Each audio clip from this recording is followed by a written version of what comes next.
أشهد أن لا إله إلا الله وحده لا شريك له وأشهد أن محمدا عبده ورسوله أما بعد فأعوذ بالله من الشيطان الرجيم بسم الله الرحمن الرحيم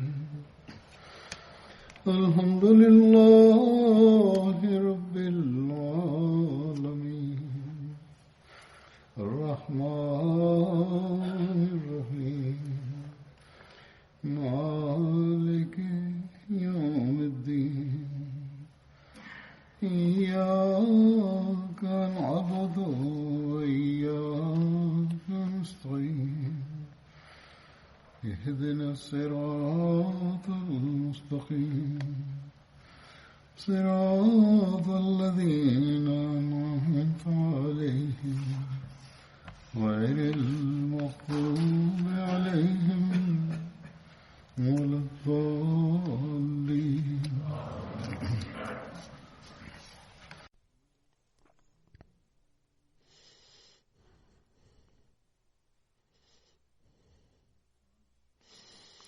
Дали ще разказвам за този последовател, който участвал в битката Бадър. Неговото име е Хазрат Тала бин Убайдулла. Отношение на Тала, племе Бану бен Мурра. Баща му Убайдулла бин Усман и майка Саба беше. Тя беше дъщеря на Абдулла бин Хумар Хазриджи и сестра на Хазрат Ала бин Хазрми.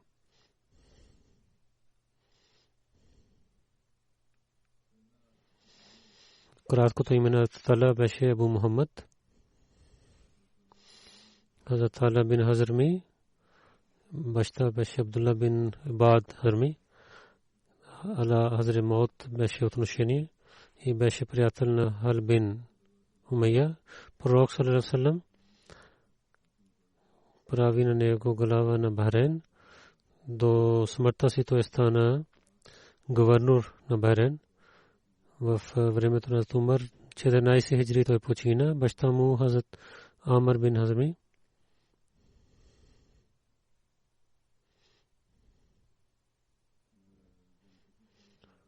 Той беше починал, убит. Той не беше мусулманин и той беше първият човек, на когото един мусулманин уби. И неговите пари бяха първи, които като Хомс дойдоха в Исляма. Тала седми послани потомство се среща с пророка саллаллаху алейхи ва саллям на четвърто място с Абу Бакър. Баща му Убайдулла, той не гледа времето на Исляма, но майка имаше дълъг живот и тя вярва в пророка саллаллаху алейхи ва саллям и стана последователка.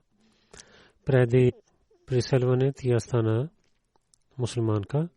Хазрат Ала бин Убайдулла в битката Бадър не участвал, но пророк саллаллаху алейхи ва саллям дал на него една част от парите, имуществото на Бадър.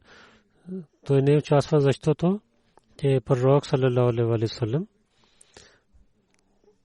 че гледа, че караван на Курайшите кога ще отива от Сирия и на Хазрат Тала бин Убайдулла и на Хазрат Саид бин Зайд ги изпрати да знаят за съобщение за караван. Те отидоха в мястото Хура. Те останаха там, че караван отиде до тях. Хура и до Червен океан, откъдето преминаваха каравани към Шам, Сирия. И пророк саллаллаху алейхи ва саллям за Талха и преди Хазрат Саид да се връщат, пророк знаел, той вика на своите последователи и излязоха да се срещат с караван, но караван премина много бързо на това място и да пазят. Те вървиха ден и нощно, които неверници бяха от Мека. Хазрат Талха бин Убайдулла и Саид бин Зайд, те излязоха до Медина, че да съобщават на пророка саллаллаху алейхи ва саллям за караван. Двама те не знаеха, че пророк излязъл за битката Бадър. Те пристигнаха в Медина, на който когато пророк саллаллаху алейхи ва саллям в мястото на Бадър започва битката с курешите. Те двама излязоха от Медина да се срещат с пророка. И когато той се върна от Бадър, на мястото Турбан се срещнаха. Турбан е едно място 19 мили, където има кладенци за сладка вода. Отивайки на Бадър, битката на Бадър, пророк останал там. Хазрат Талха и Хазрат Саид не участваха в битката, но пророк саллаллаху алейхи ва саллям от мишеството на Бадър ги дал една част, като преди ви разказах. Затова те двама в битката участваха. Хазрат Талха в битката Ухуд и в другите битки участва с пророка. На времето на договора на Худайбия той беше там. Той беше такъв човек, на когото пророк саллаллаху дал блага вест за рая в неговия живот. Той беше от тези 8 човека, които най-първо приеха исляма, и от 5 той бях, които чрез Абу Бакър приеха исляма. Той беше от член на 6-та комисия на Умар.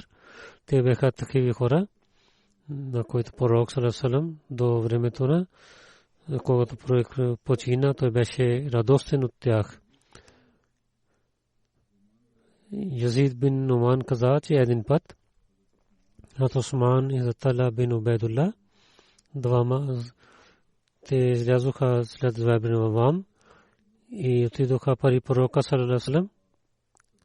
Тогава пророк саллаллаху алейхи ва саллям ги представи съобщение на исляма и рецитира Корана на двама и ги учи учението на исляма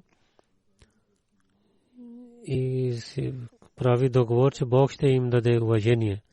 Тогава Усман и Хазрат Талха вярваха в исляма и казаха, че той е истинския пророк саллаллаху алейхи ва саллям.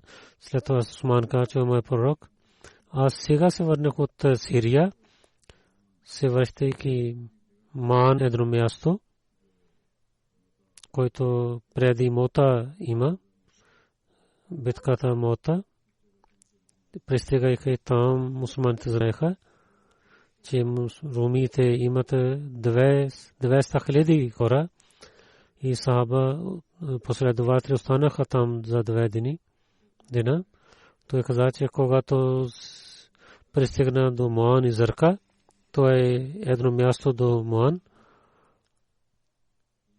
Пристигнах там и там останахме. Ние спахме, че един човек зови, че о хората, които спиете сега, ставайте, че Ахмад излиза в Мека. Ние се пристигнахме и слушахме за вас. Хазрат Талха бин Убайдулла каза, че аз Бусра, който е един град от Сирия, един голям град, пророк саллаллаху с чичо си отиде в този град. Той каза, че в Бусра бях в пазара, че един рахаб Сама казваше на евреите, питайте на хората от каравана, дали от тях някой човек е от Мека. Той каза, да, аз съм. Той питал, дали Ахмад дойде? Хазрат Талха каза, че кой е Ахмад? Той каза, че синът на Абдулла бин Абдул Муталиб. Този месец, когато той ще дойде, той ще бъде последния пророк. Той ще дойде в Мека и той ще преселва към където ще има много форми и планини, да не го изоставиш. Хазрат Талха каза, каквото той каза, това действа на моето сърце. Аз много бързо се върнах и дойдох в Мека. Питах, ти има ли нещо ново? Хората казаха, да, Мухаммад бин Абдулла. Амин. Мака вале казаха на него, че той пази нещата на хората, че той каза, че той е пророк. Ибн Аби Кахафа беше кратко име на Абу Бакър, той прави бейт на него. Той каза, че аз излязох, отидох при Абу Бакър и питах, дали ти си правил бейт на този човек? Той каза, да. Ти ела с мен при него и починявай на него, защото той вика към истината. Хазрат Талха на Абу Бакър каза, че как един евреин ходжа гори. Хазрат Абу Талха излезе с Абу Бакър и отидоха при пророка саллаллаху алейхи ва саллям. Хазрат Талха при исляма и каквото рахиб каза, той съобщи на пророка саллаллаху алейхи ва саллям. Пророк саллаллаху алейхи ва саллям много се радва. Това пише в Табкатул Кубра книгата за историята, когато Талха при исляма, Нофал бин Хуайлид Арвия и на него и на Абу Бакър ги върши съсе и затова на Абу Бакър Каринен, затова казаха, те са двама приятели. Нофил беше много строг човек в Курайшите и беше известен. Неговия брат с Ваджи Усман бин Убайдулла беше брат на Хазрат Талха. Те с Ваджи за това правиха така, че да не отиват при пророка саллаллаху алейхи ва саллям и да отказват от исляма. Имам Бехки пише, че Хазрат саллаллаху алейхи ва саллям се моли, че о мой Бог да ги пази от лошития на Адрия. Хазрат Масуд бин Хираш каза, че един ден бях вървих в Сафа Марва и гледах, че много хора отиват след един млад човек, който неговите ръце бяха вържени. Те питат, че кой е. Хората отговориха, Талха бин Убайдулла отказва от своята религия и майка Сойба и пасува на него.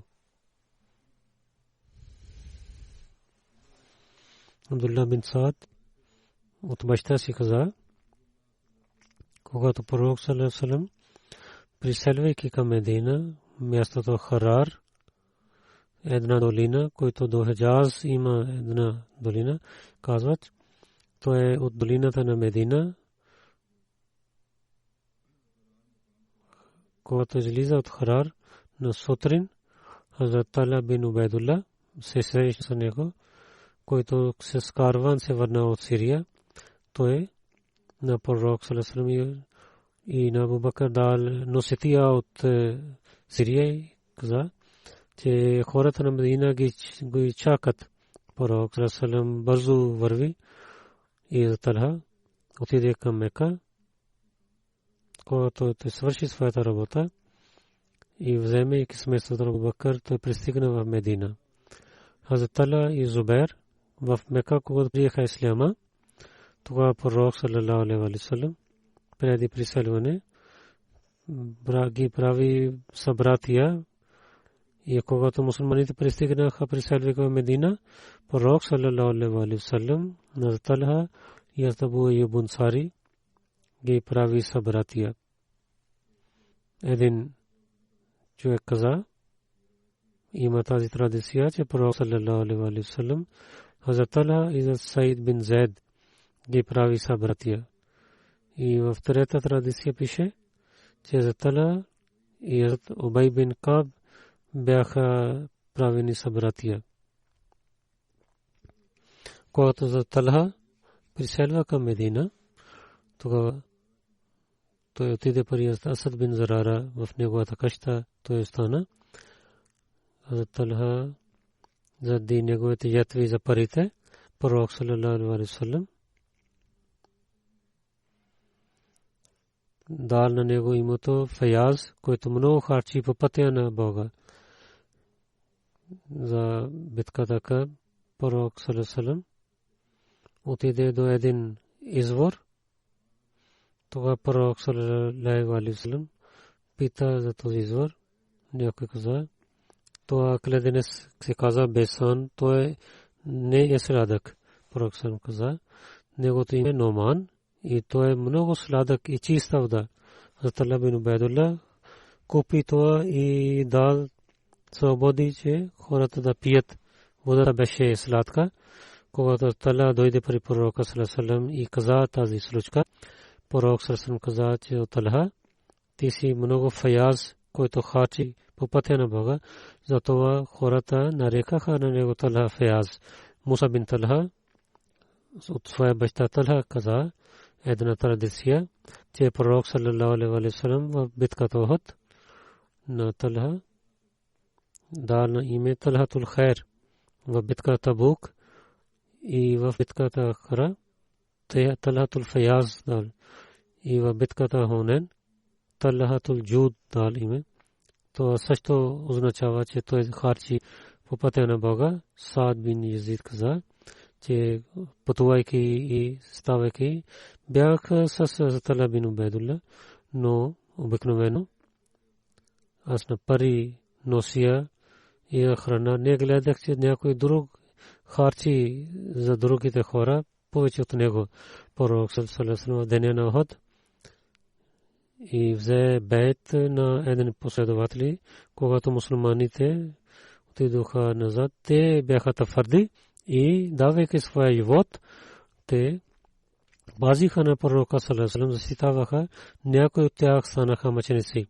Хората, които правиха бейт, Хазрат Абу Бакър, Хазрат Умар, Хазрат Талха, Хазрат Саад, Хазрат Сахал бин Унайф и Хазрат Абу Даджана бяха. Хазрат Талха в деня на Ухуд беше с пророка саллаллаху алейхи ва саллям. Той беше от тези хора, които в тези ден бяха твърди с пророка. Те правиха бейт, ще дадат своя живот.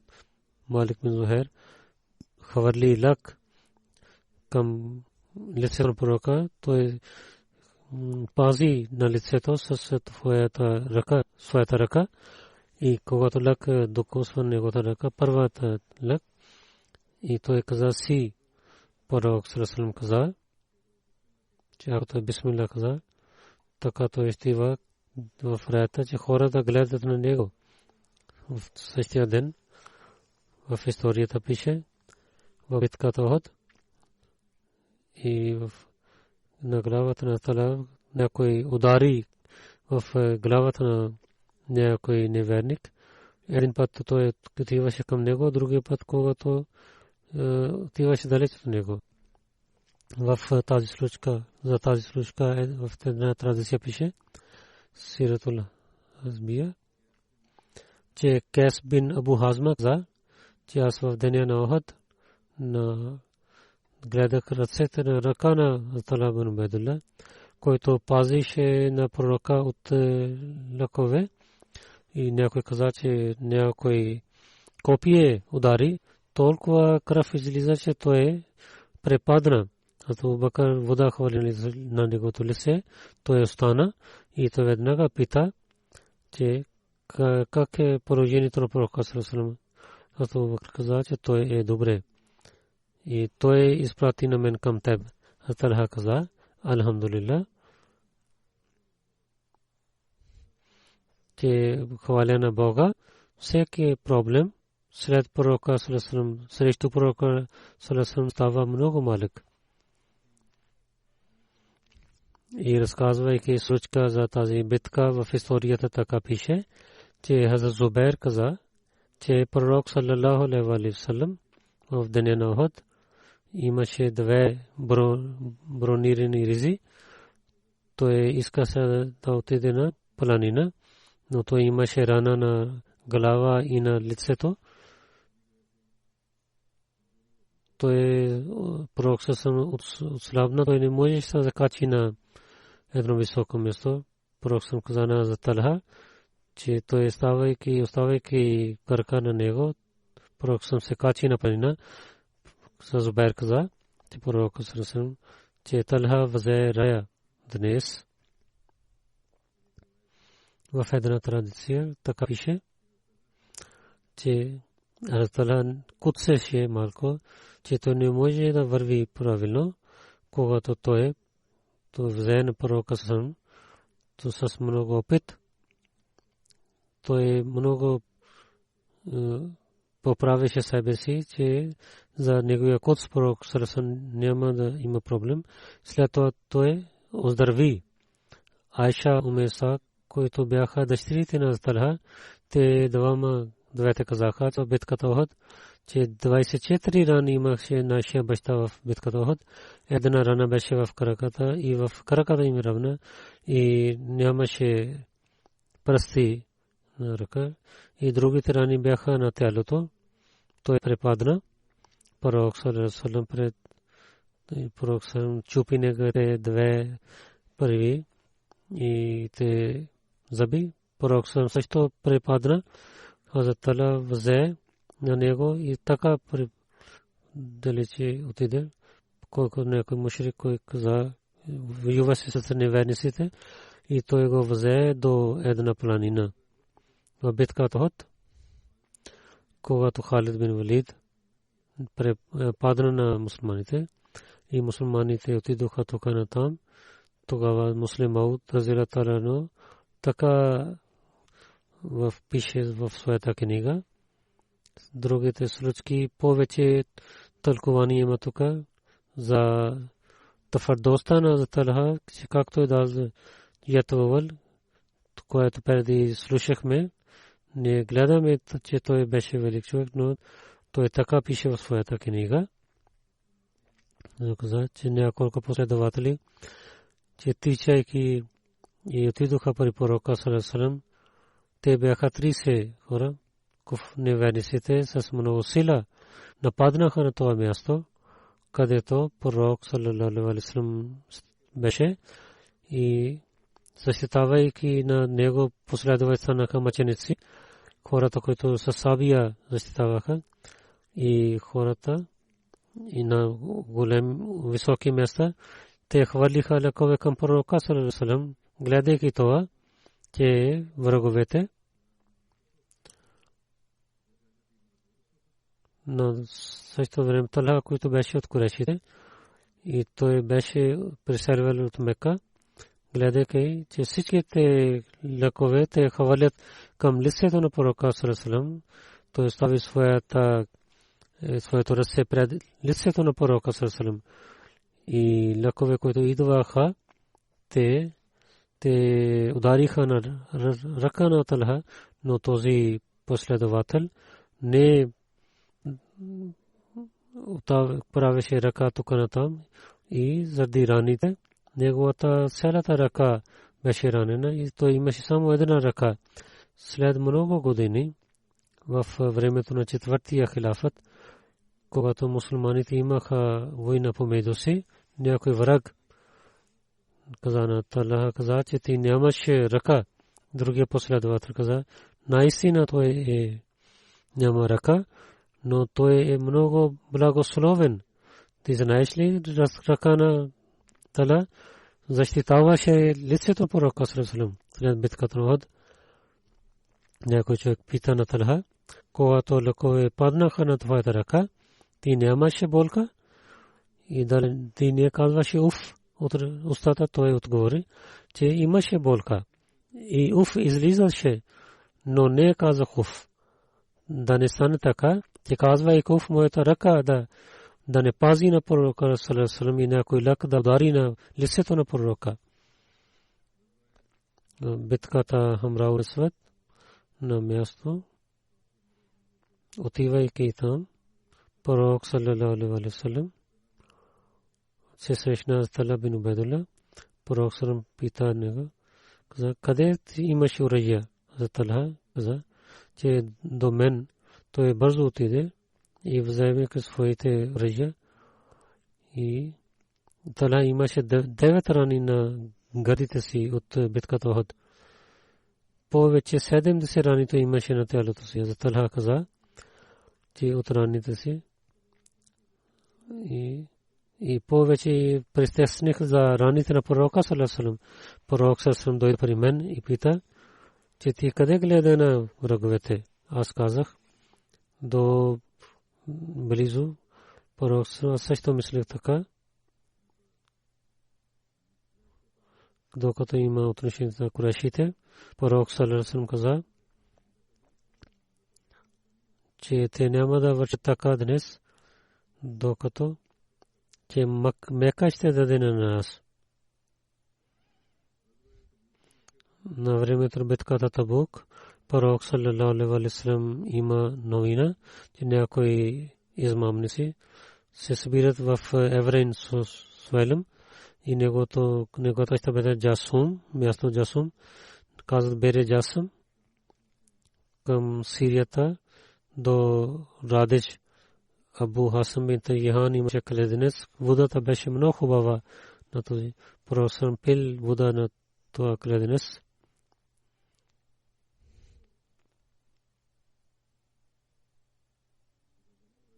Те се събираха там, измамниците. Те спираха на хората да не отиват в битката Табук с пророка саллаллаху алейхи ва саллям. Пророк саллаллаху алейхи ва саллям той спираше хората. Пророк саллаллаху алейхи ва саллям с другите последователи на Талха изпрати към него и да заповед да изгарят къщата на Суелем. Суелем така прави. Сахаб бин Халифа излиза с къщата си, чупи неговата кръка и другите хора отидоха оттам. Аз ликсад моите двете уши, казвайки на пророка съм слушаха, че Талха и Зубер, те са моите съседи в рая.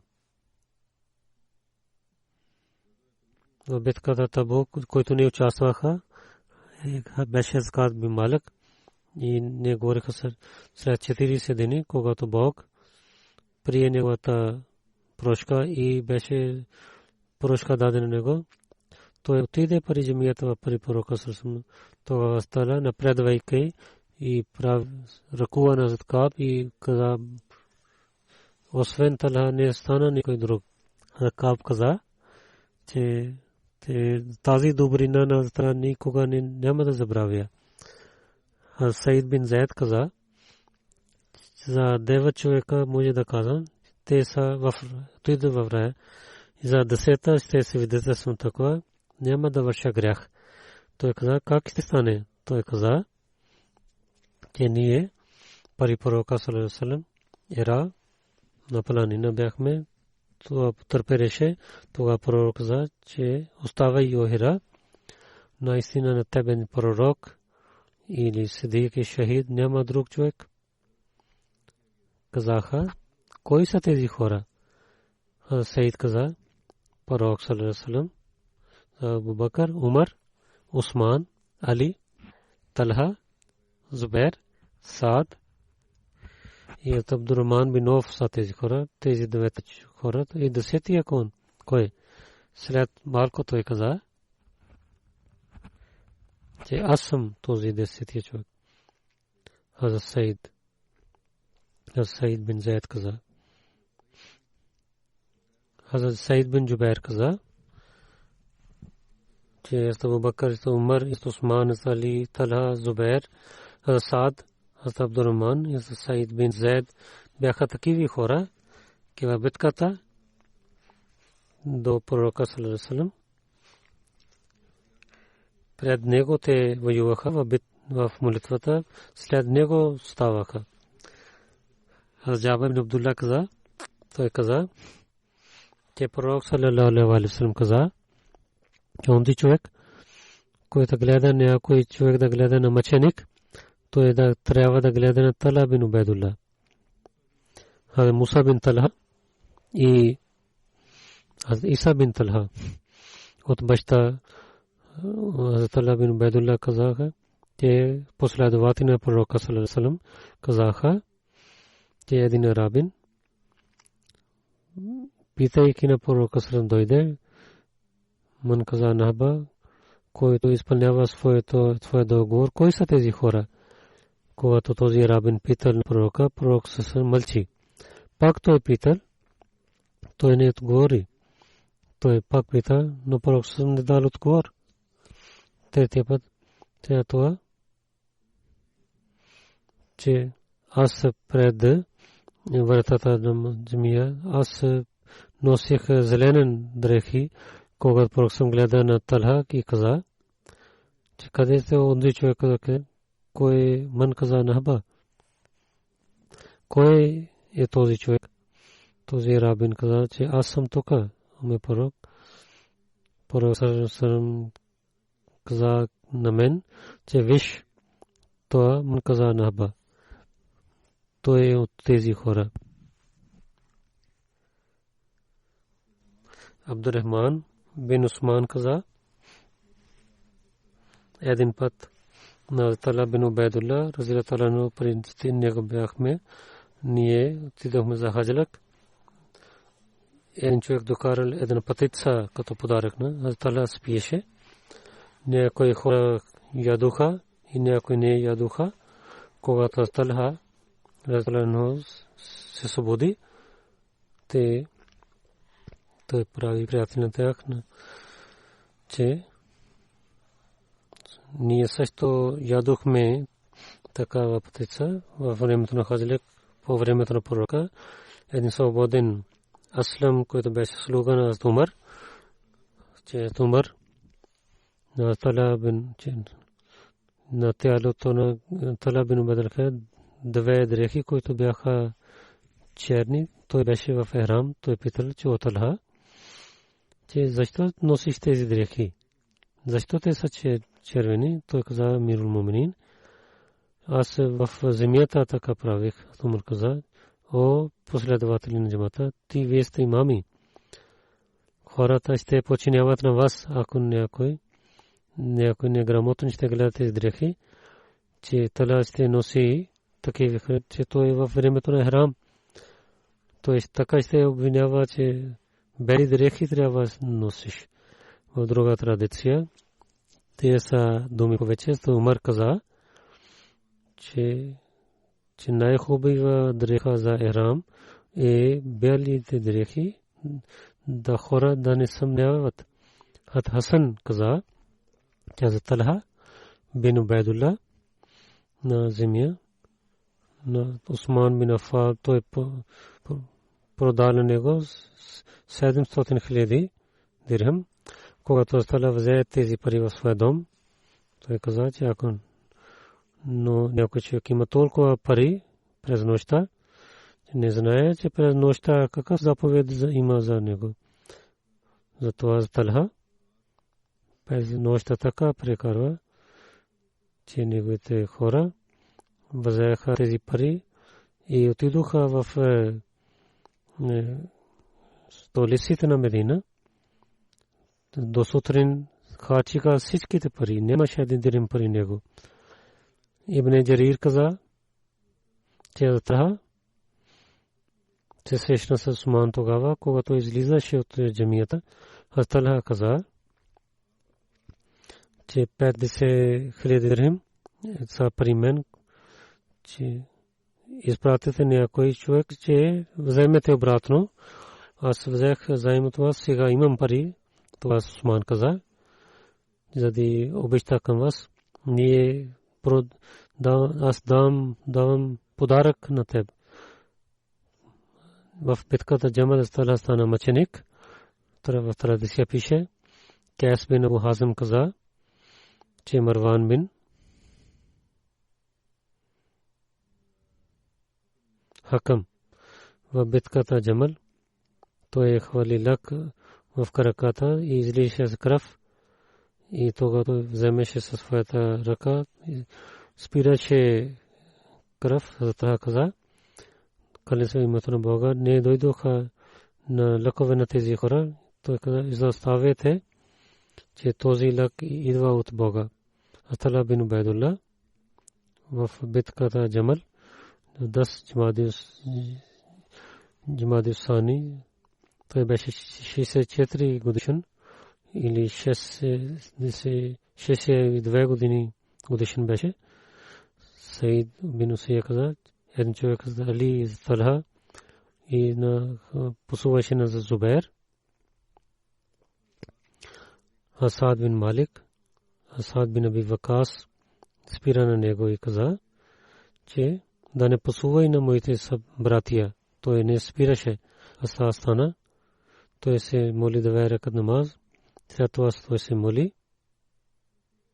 че о моя Бог, ако каквото той казва, ти се ядосваш, тогава наказвай на него пред моите очи. Той да стане един знак за другите. Този човек излиза. Той е така един камила идваше. Този камила взе на него и го остави и в ръката си и така той убива на него. Хората отидоха след Саад, казвайки, о Абу Исаак, че Бог прие твоята молитва. Али бин Зайд от баща си каза, че един човек гледа на тала в съня си и каза, че моята гроба да правите на друго място и много вода дава. И пред пак той гледа на 3 пъти той гледа на съня тала. Той отиде при Ибн Аббас и казва на своя сън, хората гледат тази част, на която беше на земята. Той стана зелен. Те взеха на тала на този гроб и погребнаха на друго място. Аз гледам на този кафо, който беше на неговите очи. Той бяха същото. Само неговите куса не бяха на своето място. До хората на Абу Бакра една къща купиха 10 000 дирхам и там погребиха на Талха. Тала бин Убайдулла в земята на Ирак 4-5 хиляди дирхама той вземеше пари от земите си и времето Сара, мястото Сара,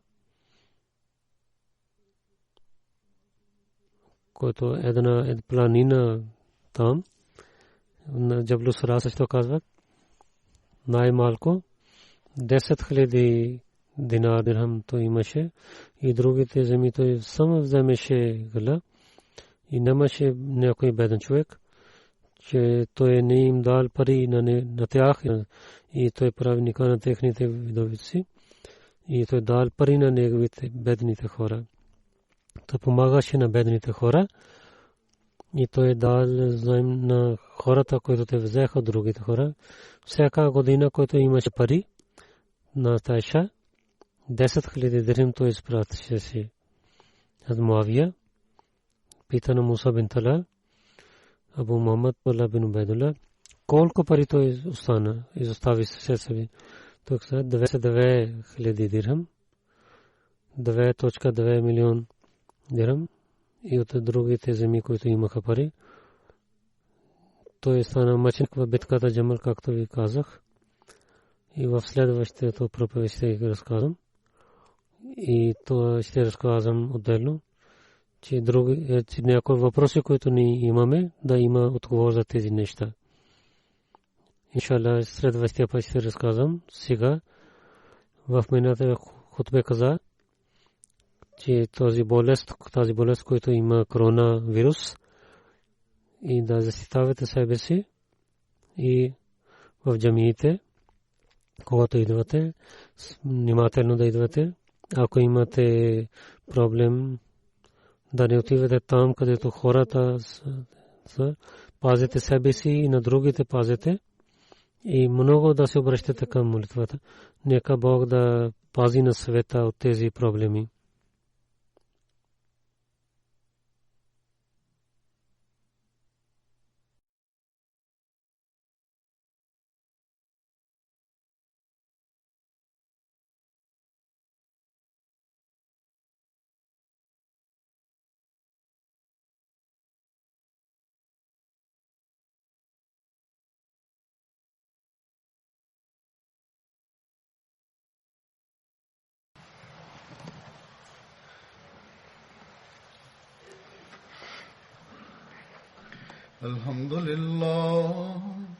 الحمد لله نحمده ونستعينه ونستغفره ونؤمن به ونتوكل عليه ونعوذ بالله من شرور أنفسنا ومن سيئات أعمالنا من يهده الله فلا مضل له ومن يضلل فلا هادي له ونشهد أن لا إله إلا الله ونشهد أن محمدا عبده ورسوله عباد الله رحمكم الله